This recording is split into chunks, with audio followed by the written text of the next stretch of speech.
श्री रामचंद्र भगवान की जय, माता जानकी की जय, सत्य सनातन धर्म की जय, हनुमान जी महाराज की जय, हनुमान परिवार की जय। जय जय श्री सीताराम।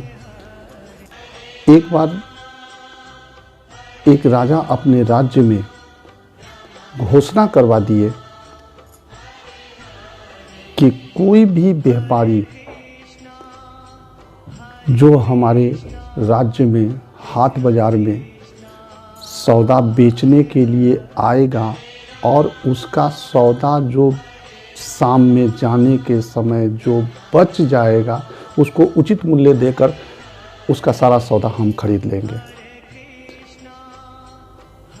ये घोषणा हो गई। एक दो दिन बाद एक व्यापारी एक ट्रक कचरा लेकर आया और हाट में बैठ गया बेचने के लिए। उसका कचरा बिका नहीं, बोहनी तक नहीं हुआ। अब शाम में संतरी आया, बोला कि मेरा नहीं बिका है। मंत्री उसका मूल्य लगाया और उसको जो उसका मूल्य हुआ उस मूल्य को दिया, कचरा को फिर ट्रक में लोड करवाया और लेकर चला गया। राजा बोले कि ये तो हाँ महाशय, ये एक व्यापारी का नहीं बिका है तो उसको लाया हूँ। राजा बोले कि जाओ कोने में रख दो। ट्रक खाली हो गई, ट्रक चला गया। उसी दिन रात को मध्य रात्रि में एक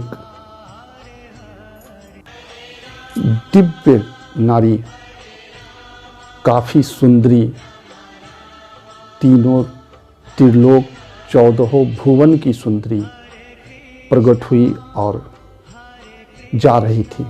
राजा की दृष्टि पड़ी। राजा बोले कि ठहरो, आप कौन? नारी बोली कि मैं लक्ष्मी हूँ। राजा बोले कि माता आप इतनी रात्रि में? बोली कि हाँ मैं जा रही हूँ, क्योंकि जहाँ पे कचरा होता है वहाँ पे हम नहीं रहते हैं। राजा चुप हो गए। थोड़ी देर बाद एक दिव्य पुरुष, काफी ही दिव्य पुरुष प्रकट हुए और वो भी चले जा रहे थे। राजा बोले कि ठहरो, आप कौन? वो बोला कि मैं यज्ञ हूँ महाशय, मैं जा रहा हूँ और बिना माता का मेरा तो कोई पूछ नहीं है, और माता जहाँ पे रहती है मैं वहीं पे रहता हूँ, और माता तो आपके यहाँ से चली गई, तो फिर मैं यहाँ पे क्या करूँगा? यहाँ पे मेरा कोई कार्य नहीं है, कोई काम नहीं है। राजा फिर चुप हो गए। फिर कुछ घंटों के बाद एक काफी ही दिव्य पुरुष फिर प्रकट हुए।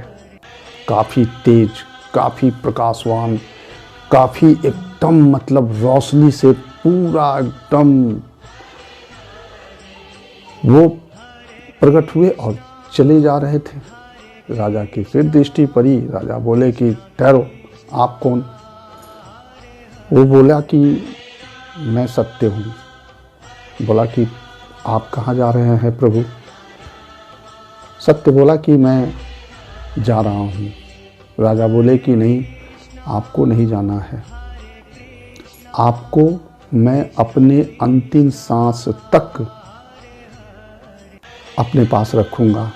जब तक मेरी ये जीवन है, जब तक मेरी सांसें चल रही हैं, तब तक मैं आपको अपने पास रखूँगा।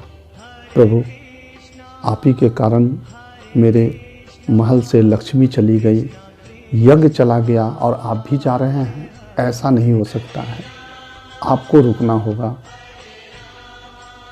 अब राजा अपने भाव विभोर में सत्य को रोक लिए।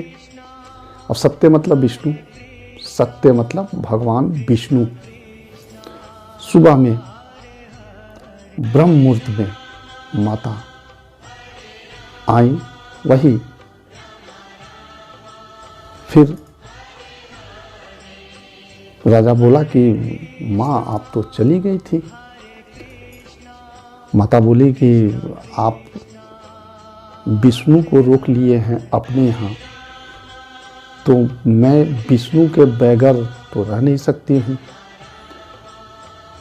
और आपने उन्हें रोका है तो मुझे मजबूरी में आना पड़ा, क्योंकि मैं विष्णु के बगैर रह नहीं सकती हूँ एक क्षण के लिए भी।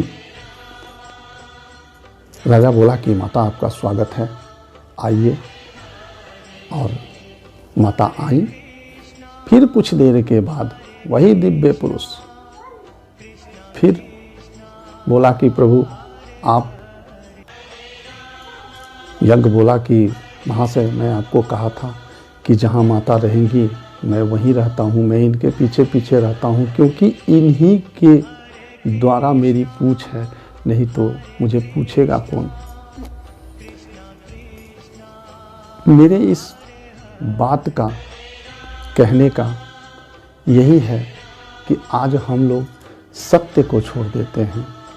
सत्य में भगवान का अंश होता है, और जहाँ पे सत्य मतलब भगवान विष्णु होते हैं वहाँ लक्ष्मी माता भी होती हैं, वहाँ यज्ञ अनुष्ठान भी होता है, मतलब सब कुछ होता है, सब मंगल ही मंगल होता है। सत्य मतलब मंगल ही मंगल। तो अब आपको अपने हृदय से, आपका सच्चा साथी है हृदय, ये इससे आपको बात करनी होगी कि मैं सत्य को कितना अपने जीवन में अहमियत देता हूँ, सत्य को मैं किस कदर अपने पास रखता हूँ, और जो सत्य का दामन छोड़ देता है, जो सत्य से नाता रिश्ता नहीं रखता है, ना उसके घर में माता का वास होता है, ना यज्ञ अनुष्ठान होता है, मतलब कुछ भी नहीं, बस उस घर में सिर्फ कला और कलेश, बाकी कुछ नहीं। ये प्रमाणित है, ये भी प्रमाणित है। तो क्यों ना हम सत्य के सहारे चलें, हम धर्म के सहारे चलें, जिससे मेरा कल्याण हो, जिससे माता हम पे प्रसन्न रहें, जिससे विष्णु हम पे प्रसन्न रहें। और विष्णु जब प्रसन्न रहेंगे तो अपने आप हमारे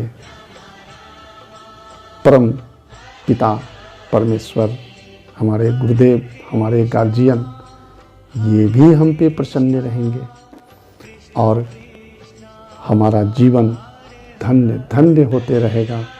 अब ये देखना है, अब ये विचार करना है कि हमें अपनी जीवन, अपना चरित्र, अपना आचरण कैसे बनाएंगे, कैसे बनाना है, कैसा बनाना है। ये तभी बन सकता है जब मेरा साथी, मेरा मित्र, मेरा सब कुछ सत्य होगा। तो सत्य को अपने आचरण में उतारने का कोशिश कीजिए, जीवन मंगलमय हो जाएगा। जय जय श्री सीताराम, जय जय श्री सीताराम।